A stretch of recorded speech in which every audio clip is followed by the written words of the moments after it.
stuff like that. So in that movie, if you haven't seen it, this is a spoiler alert. In that movie, the characters, the protagonist visits an amusement house, a hall of mirrors. Mirrors represent self-reflection, the way you see yourself. And as a little girl, she went into the amusement, the house, like a spooky house, like an amusement house. And they have different mirrors that distort your self-image, the way you see yourself. This distorts your self-perception, let's say that. Shows you what you look like if you were really long, if you were really short, if you were wide, by optical illusion. It's very well documented, easy to project image. Created by yourself. So it creates like a just self-perception distortion. So looking in these mirrors, the young lady then came to a regular mirror, what she perceived as a regular mirror, but what the mirror showed her this time was her shadow self.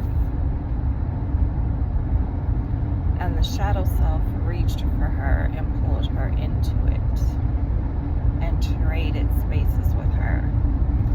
And this is a powerful,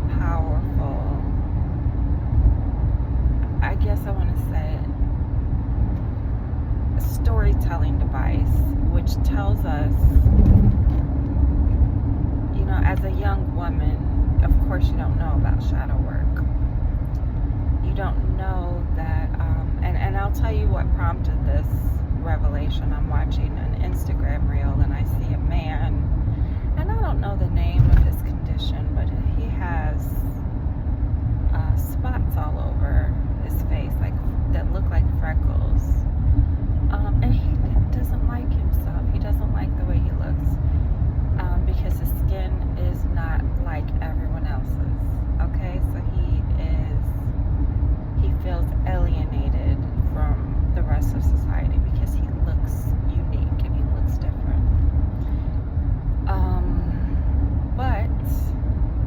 So it looks like he could be either a fair-skinned person with freckles or a brown-skinned person with white spots.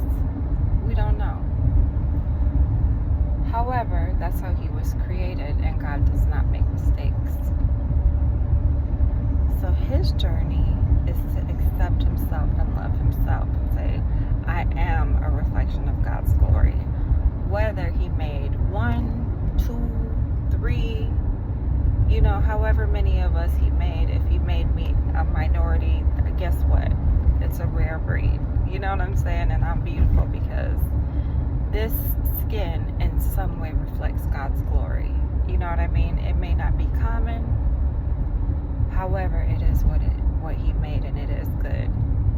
So his shadow work would look like self-acceptance, self-love, and he's still on that journey as an adult, as a lot of us are, because we see what's socially acceptable at the moment. These made-up images,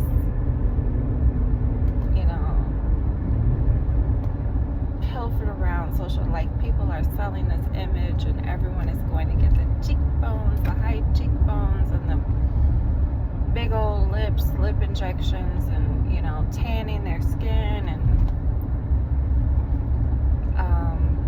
some people will dye their hair. If you have brown hair, you want it blonde. If you have blonde hair, you want it red. Excuse me.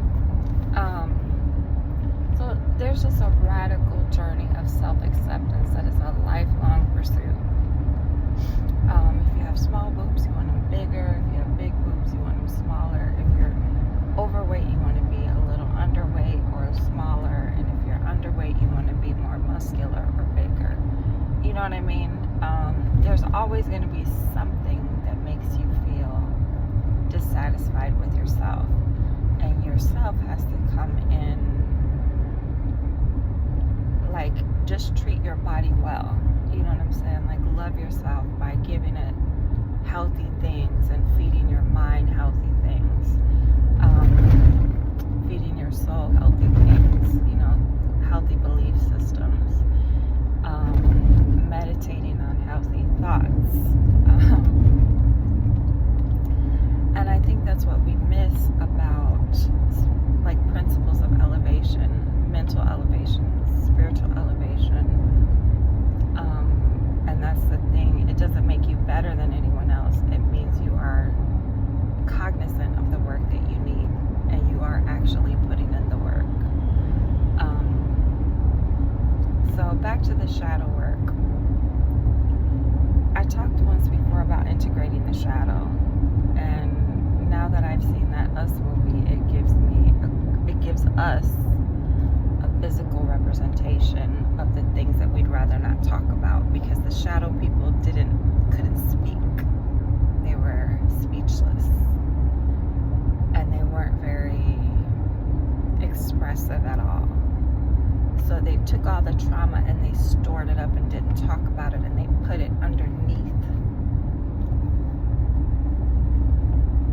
and they locked it away.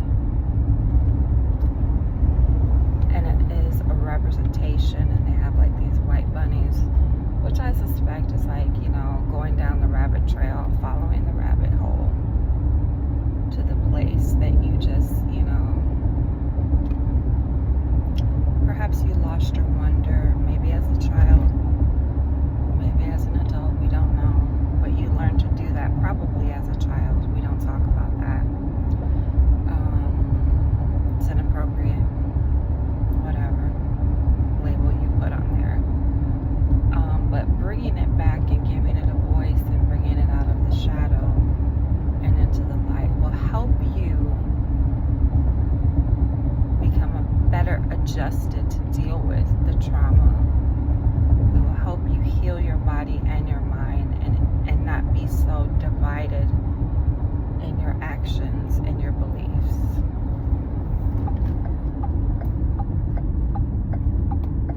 And I'm telling you what I know from experience. So this is not some advanced, secret society information. It's just something that we just don't literally talk about. And so it manifests like when you see someone cute, she thinks she's all that. That's what your brain immediately thinks. She thinks she's better than us. Of course she's, that because she's rich. She must be rich. She's a rich bitch. That's what they used to call my mother. But she actually just used to go to work, She's a work her ass off at the gas station.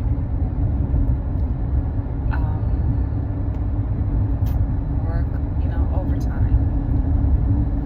She just didn't want to take handouts because she had an able body. And whatever reason, she passed that shit on to me. That work ethic, and my children have that work ethic as well. So I'm not saying that to say we're better than anyone else. I'm just saying that also comes with an alternative, because you have to learn how to take a moment and enjoy your family. It's not good to be working all the time and your family can't access you.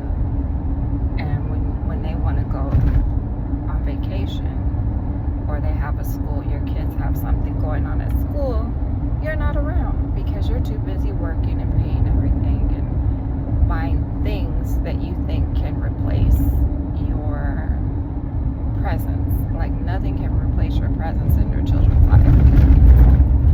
And I understand sacrificing for a while, but at the same time you need to be there for your family and the children that you created and brought into the world, because they need your time.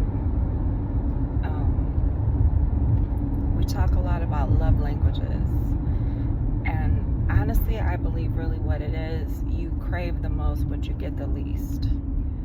So for me, people have always tried to buy things for me, and I'd be like, that's so cute, but I need time. I need to spend that quality time. So my love language is quality time and physical touch. Those are the two that I value the most.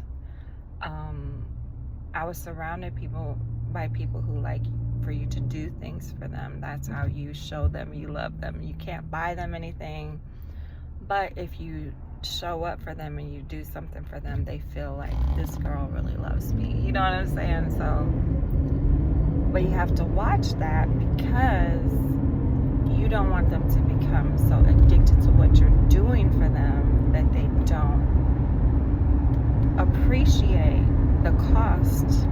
You might not be spending dollars and cents, but baby, I'm investing my time in this thing.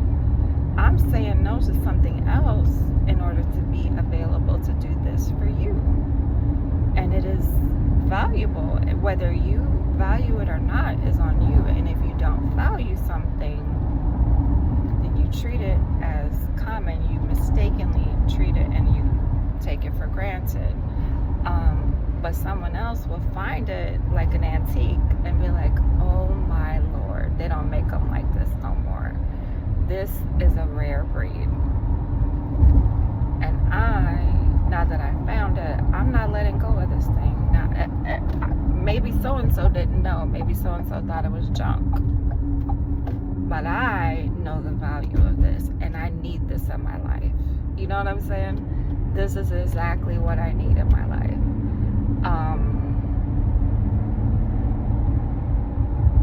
If I have this, baby, I can take over the world. You know what I mean? So I'm saying this so that you learn how to recognize and correctly appraise things and the people that God gives you. Because some people are there for a certain amount of time, to do a certain thing together, and then you move on. But it doesn't mean that you don't value the contribution that they made while they were with you, and that you just pretend they didn't exist or that they didn't help you along in any way. You still have to value them. So when you hear like an artist at the end of their career,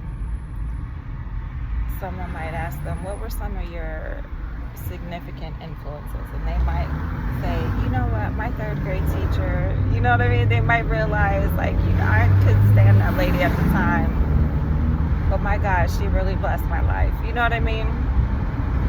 Because if it hadn't been for her, I wouldn't know how to,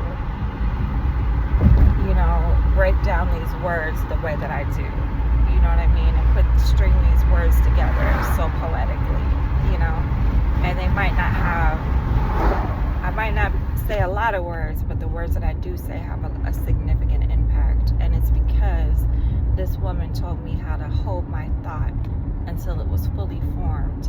And when I form my language to use the right words and to use the right, and make sure that the context is clear, and to use analogies so that you can make sure that no matter which way you look at it, you can't misinterpret and you can't misunderstand what I'm saying. You're not going to miss what I'm saying or misapply what I'm saying, because I'm making it clear to you what I mean.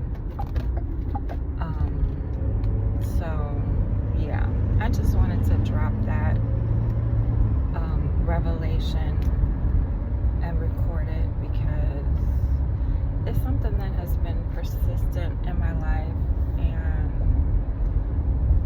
I don't want to miss the opportunity to identify it and weave together the concepts that I've been learning. I was also watching a robot, and someone captioned a robot hitting someone back by saying robots don't forgive and they don't forget, and that's not true. It's not true of humans, and it's not true of robots. Robots are very forgiving. They are also taught their behaviors. And they learn, and they do better, just like humans. So they're just a different physiological makeup. But the processes are similar. the life cycle is different, of course. Just like everything, you have certain insects have a life cycle of 24 hours. Certain cars have a life cycle of, 5 years, depending on how it's used, and certain ones can last 10 years, depending on the make and the use. So I just want to say, as we are walking through this world, and just to be cognizant of yourself and the impact that you and your unresolved trauma have on others. And I'm not necessarily even going to tell you to go see a therapist. There's many different kinds of therapy. There's self-reflection, there's meditation, there's exercise, there's loving yourself. There's different practices that you can do if you can't see a therapist. But if you can, that would also be helpful, maybe once or twice a week if you have a very busy schedule. Just check in with somebody, though. Get yourself a journal. Don't dump this on people. This is nobody's responsibility. This is your work to do. So record your thoughts in some way or another, whether you're writing it out or whether you're doing a video journal. Record your thoughts, reflect on them, and seek out ways to identify these negative patterns, acknowledge them, process the pain associated with them, and the reasons that you felt you needed to hide them, and ways that you can challenge yourself to bring them back into yourself and reclaim that, your 5-year-old self, your whatever's old self, and heal that part of you and bring it back to yourself, to complete the picture, and to love all of you, the good, the bad, and the ugly parts. And I have to tell you, the Bible does say we have ugly parts. It says some of the parts need to be covered up, honey, because they're not for, everyone to see. So, and he said those parts need a little bit more care and a little bit more attention. He never said cover it up and never go back and take care of it, So I just want to drop these little bits of wisdom that I'm gleaning in my own life in case they could help someone else. But I'm starting with me. I always start with my own reflection. And so when I tell you, I'm not coming at you like you needed me. When I'm doing all this, I have already done it to my own self. My own reflection. So just trying to pass along in the event that it may help you. You may find a different path to do the same work. But whatever way you get to it and whenever you get to it, the sooner the better, obviously, but my 47-year-old self might be able to help somebody, get there sooner and live a happier, healthier life and enjoy their days. And I'm happy with that. And myself now appreciates the journey that it's taken me to make these summaries. And I feel like God preserves me because He knows I have been intentionally working on it. Sometimes I miss it because I'm so busy, or I'm so this, or I'm so that. I'm so inundated with grief and, even seeking like pleasure, like, I need to do X, Y, Z and my own pursuits and goals.